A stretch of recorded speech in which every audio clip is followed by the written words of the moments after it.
Hello and welcome everyone to From a Writer's Perspective, in which we will explore the creative process of writing and analyze stories in general.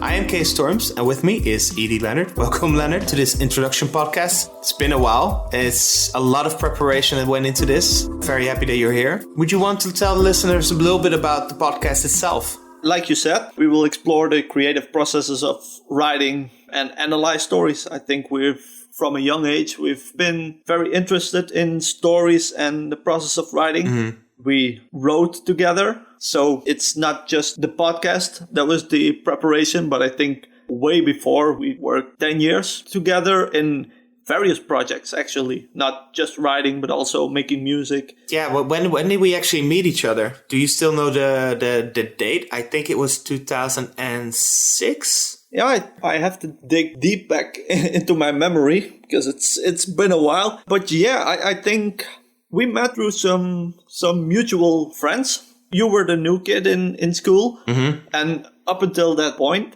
I was the only weird kid because listeners have to know, especially back then, we were really the hip-hop kids. Yeah. When it was not cool. That's very important to know for the listeners. No. Especially the way we dressed. And up until that point, I was the only kid in high school. And you have to know, it was these kids from lawyers, doctors, all these rich kids. And I was there as the only, my parents were not doctors or lawyers or anything. And just when I went to the next school, I was like, I've got to join a subculture. It didn't matter if there was no one in that subculture, but I like Eminem, so I'm gonna dress like Eminem. And I have these oversized clothing and bandanas, which is, looking back at it, very bad cultural appropriation. Yeah. But yeah, that was my situation in I think, 2006. There was this new kid who also dressed like this. I just literally came back from New York, from the G-Unit store, and had like 3 outfits bought there, like all G-Unit, even like G-Unit sneakers. I was like, oh, people are going to think I'm so cool. They didn't at all. No. And if I look back, I didn't even think that kid was cool. Well, looking back at it, yeah, it's very cringy. What I think, honestly, is that you're finding your own identity. And I think that there's a lot of mistakes if you really get close to your identity. I would even say, I don't think even you were my ally in the sense of that we were wearing the same clothes. I think that we were the most inquisitive people in school. I think that from all the people in school, they were just not caring about what they would do in their life, just partying. And I mean, you didn't drink alcohol. You think about things deeply. You read a lot of books. And I think I was definitely a lot like this, the same like that. And then we also had the same interest in music. So I think that is, if we look back at it, really, I think that is the basis of our friendship. I have to admit, back then, I didn't read that much. It was like an obligation. The school said, you know what, you have to read these books. And if you tell me to do something, then I won't. And it's the same with these clothes. People are obviously making fun of you. And who can blame them? Thing is, I'm not going to change. I was like, I just didn't want to let these other people have a victory. Or that's how I feel it. I think it's about agency. How much agency does the template of where you're at have over your creative process or your identity? And I think that that's a very important thing that people don't look at enough. And I think you were just, if we're getting to the cliche, it's basically just challenging status quo. Everyone was wearing polos, everyone was wearing, so you want to just really rethink it and be like, do I really want to be that? And the best way to rethink that is to go incredibly against the grain. Like a salmon against water. Mm-hmm. And I think that's just what happened at that point. For me, at least, I just know that I really liked 50 Cent and Eminem at that point. And then when I like Kanye, I started dressing differently again as well. And then at some point, I just realized that as you create characters and as you create stories, you create your identity yourself as well. You have power over that, and it doesn't need to look like anything like that. And I think we both went through that process where we are just our own people and we have our own opinions about things, and we dress accordingly the way that we like. Well, I think the first touching point was music. Yeah. We both liked the same music. And then we started to hang out making music. And we spoke a lot, and we found out, all right, we also kind of like the same games. And like in everything, there's a bit of a difference, but in general, in a broader perspective, we like the same things, same stories. Dissecting stories as a hobby. I think that just the most of the conversations we have, 80% is about, oh, did you play that game? Yeah, I definitely like that. And then the discussion just goes into, okay, so how was the character arc? So it's really, we write, we read, and we do hope one day that we can actually be published writers. But as of now, we are just writers.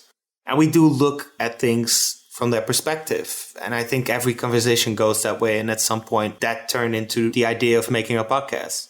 And I guess a great characteristic of a writer is to analyze and maybe overanalyze things.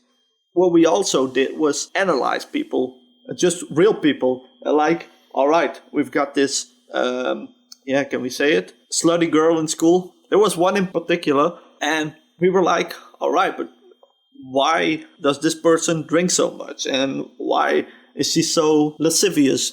I think like slutty girl, it's just, I think that it's just, we find these stereotypes of like these high school drama kind of people. You find the jock, you find the, and you question yourself like, hey, he used to be so different. Like, how did this person get into it? Once you start asking these questions, because you're just curious, you find out things about people that just, very shocking.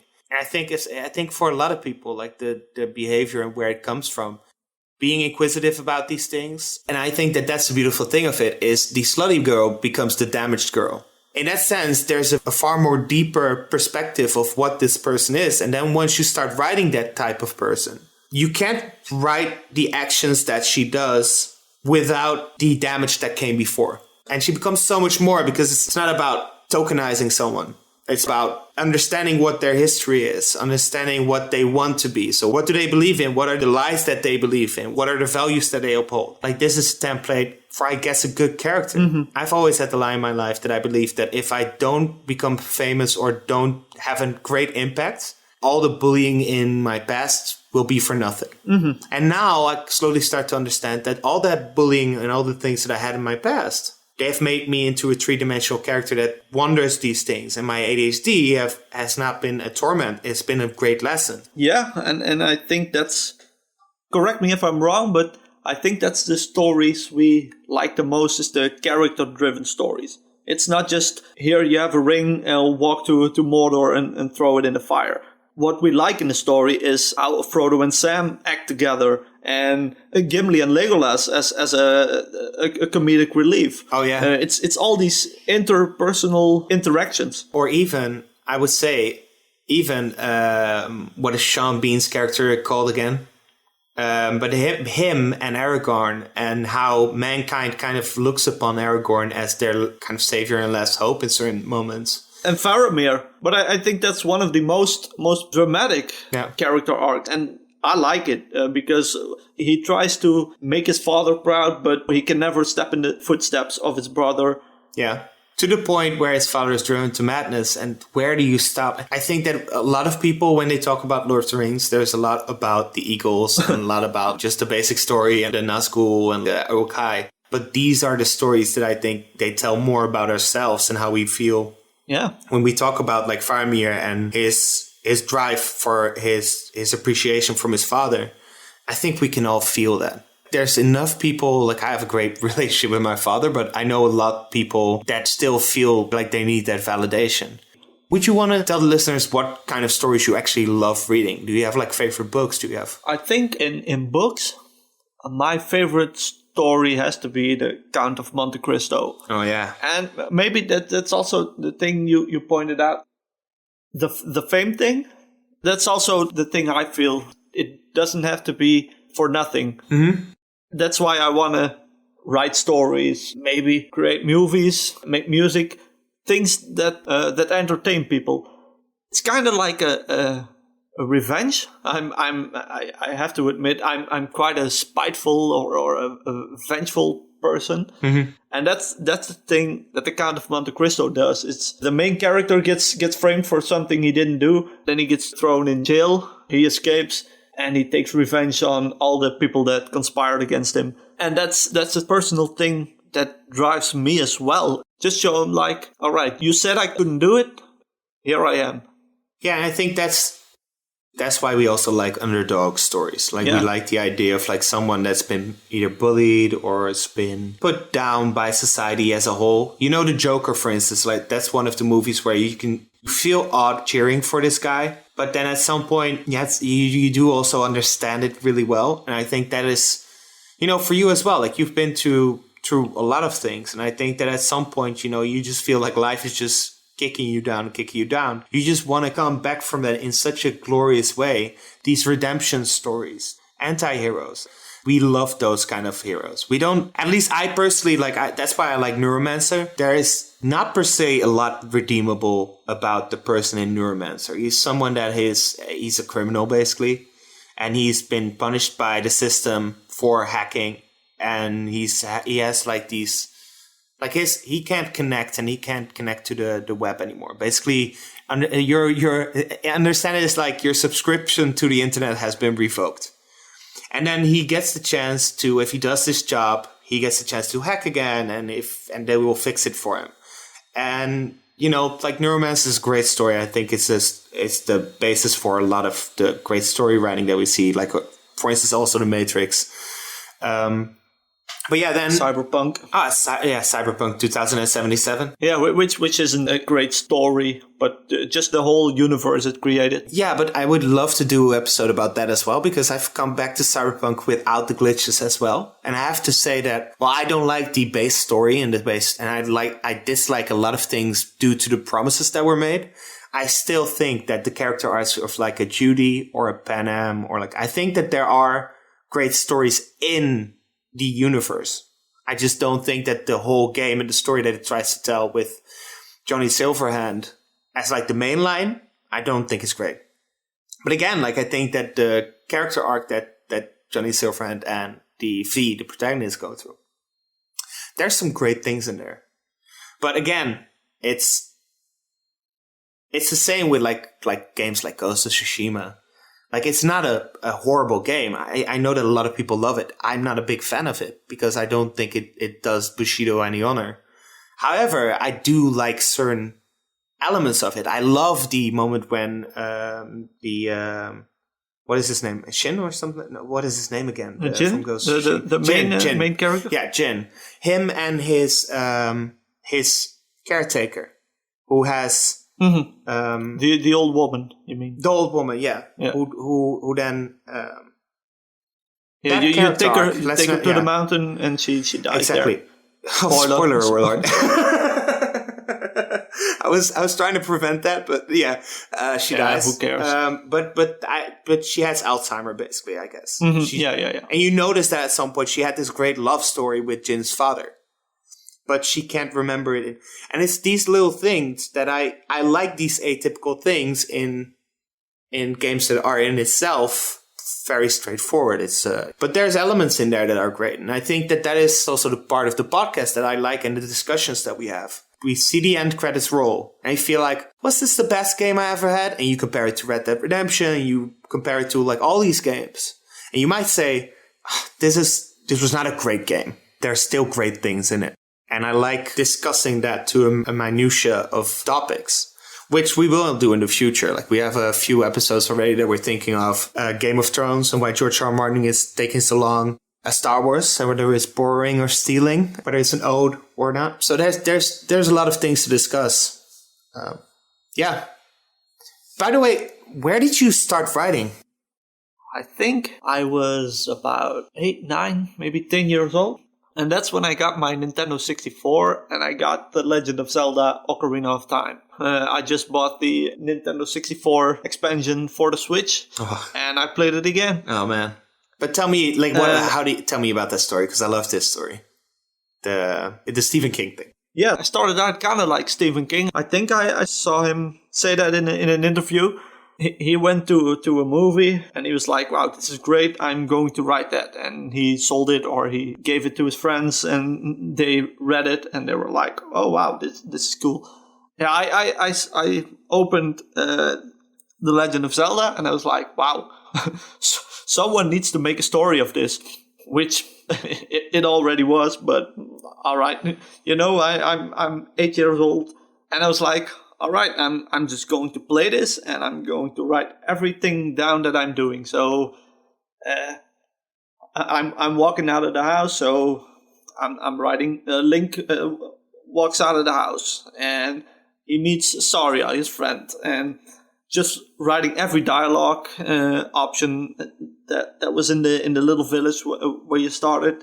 And I was like, and then he walks through there, and he crawls through a grotto, and he gets his sword, and just very very basic stuff. But yeah, that's where it started, and that's my very first story. I obviously didn't write it all the way through because it's for that time it was a very long game. So I think I just wrote the first village or something. It's the start. I think that's where my interest in stories began.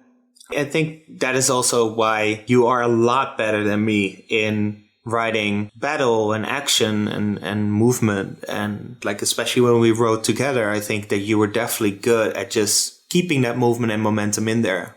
Yeah, maybe that categorizes my work, having a lot of descriptive action and nature, but it's also a trick. Because, like we said, the way more interesting things are the intrapersonal, but also the interpersonal. So between the characters, but also the inner monologues or dialogues, like the angel and the devil discussing with each other. That's way more interesting. And I think the first story I recently wrote, for the listeners, I'm writing a few short stories. And the first one was very action-based, like, all right, this is the situation, they have to do something, and they come back. There's not a lot of character-driven stuff. It's just a description of the environment and actions. While the second story in the same series has way more of that. Like there's this old man with the young boy who hasn't seen everything in the world, and the old man who did see everything have to have this. And then this very phlegmatic, stoic man doesn't talk that much, and this very young Khyrian Storms, always what's this? But I think the second story is way more interesting, at least in the perspective of character arcs. And also, I think that because we've written together for 7 years or something like that, and our collaboration maybe more. Yeah, I think if we look back, like our collaboration in like our universe that we were trying to create and the stories we created in that, like I've seen you do a lot. I think that story, you were challenging yourself to approach very, very different sides of how you write. I think that was very interesting. That story, I think, is still to this point the most interesting short story you've written. Which one? The samurai story. And in my opinion, I think that is also something that what this podcast will offer us and maybe other writers. It's just insights that keep pushing you to try new things. Mm-hmm. Even though you might have your writing style, you still try to offer a perspective that helps you combat these little, it helps you traverse the parts of this big mountain that you're trying to get to the top of. And it's like these little paths. Like if you look at a whole mountain, like if you look at like your biggest goal, your biggest ambitions, they're like a mountain. You try to reach the top. But if you look at it as a mountain, it will become a very big, difficult thing. But if you look at them as like small paths that you just traverse, you just take it one day at a time. I think that's like this podcast is for us as well. Like just analyzing these small little things, traversing these small paths towards the top. But tell the listener something about your first stories, because I've read at least one of them, and for let's say 10-year-old, it was nice. I think that where it started is I like mythology a lot, and I had this map of like these sheets. It's called Monsters, and you had like a monster every week, and you bought these sheets. And it's a brilliant business model, basically. But yeah, I had this whole map filled with like all these monsters, like the Rock, like the bird, not Dwayne The Rock Johnson. And you had like the Chupacabra and all these things. And I love these kind of like, because just like I thought like these might have actually existed, like some of these. And some in these folders actually did. But I thought, like, what if you have like a whole world where all these animals exist? And I've read like Harry Potter as well, so I guess also just like the idea of like how lore works. I draw it very heavily upon that, and then I started writing the Legend Village. And the Legend Village, I don't think you ever read because I lost it on a computer that it broke down. I mean, technology, just sometimes it works against you. So always back up, people. 18 pages I had of just a very, I still don't know how I got to the story arcs. It's still like, I just wrote a very, very big fantasy. And from there on, I also wrote Atalar, which was more about elves, but I saw Lord of the Rings, so I kind of drew upon that. And also read Artemis Fowl, which kind of influenced it a little bit as well. And then, I stopped writing for a while and just focused on like making music and those kind of things. We met, and then all of a sudden we wrote like this. We really did our research and wanted to write this very epic fantasy. And we wanted to, if I may interrupt you, of course, we wanted to be different, like we've always been, but we wanted to be the good different. Yeah. Okay. What's fantasy? What's fantasy? It's magic. It's elves. It's dwarves. It's orcs. And that's basically it. So we were like, okay, how can we make a fantasy without magic, without elves and orcs? Like, how do we make our own like epic world? Yeah, and it's great that at some point, like, this was before Game of Thrones was a television show, but it's definitely what is happening there, where it's like a lot more toned down. I think that we were definitely going for that. And still Game of Thrones still has magic and dragons and true all the stuff, but all these typical fantasy tropes we didn't want to do. And that's where I still stand today in my short stories. I just want to, okay, can I make a fantasy without all these things I just mentioned? Yeah. And also what I really like, the idea of like, how can we make supernatural things or like things that we don't understand? Like how can we involve them in our story so that you don't need magic, but you can still have things that add a sense of mystery and wonder to the world. Yeah. But yeah, to go on with, like, for me, at some point when we stopped writing together, for me, it was just like, hey, I am not ready to do this. I want to read a lot of stories. I started getting into all the books that I wanted to read. So I started finally reading Neuromancer, Dune, 1984, Brave New World, Moon is a Harsh Mistress. Like, there were a lot of stories that I just wanted to read, and I just figured out, like, when I was a kid I liked fantasy a lot, but now I would definitely say that I'm way more into the science fiction camp. So I guess also in this structure of like how we create our episodes, I think that you will definitely bring more of the fantasy content into this little project that we have, and I will definitely focus a little bit more on sci-fi, and that itself will make it very interesting. What are the books that you loved reading most? Fantasy books? Just books in general. In general, yeah, like I said, Count of Monte Cristo, which is not a fantasy. Of course, Lord of the Rings. But one writer that also pops up in my mind is Dostoevsky. I don't know why, but it's a lot of. I also like Russian literature. It's not this overly complex, like making these convoluted structures in sentences, and it's just very straightforward, but still poetic. Yeah, it's just really nice to read. And then you've got this very profound analysis of people, and that's the thing I like. I've got this big series of world literature, which also goes Dante. I also like Dante. All these things actually don't have much to do with fantasy. I do like fantasy as a genre, but there's not a lot of fantasy writers except for Tolkien that I'm like, wow, they're really this great. I like George R.R. Martin.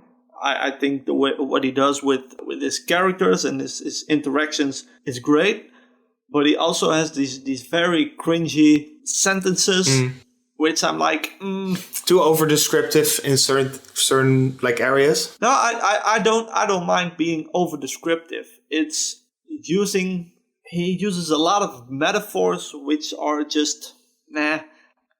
I know I'm not good at making these metaphors. I read a lot of poetry also, but I know, at least at this point in my life, I know I can't do it.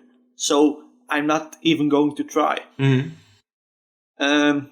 And I've got this feeling that a lot of these fantasy authors are just trying to be extra poetic. Yeah, they try to write this poetic prose, but it doesn't translate. Yeah, it doesn't translate, and maybe it's also my mistake to start with Dostoevsky and then go read something way in a different realm. I think with different purposes. Yeah, and it's like reading Ulysses of James Joyce and then going to Harry Potter, and you're like, J.K. Rowling, I don't know, I just don't feel it. Yeah, it's okay. It's just might be a part of like why.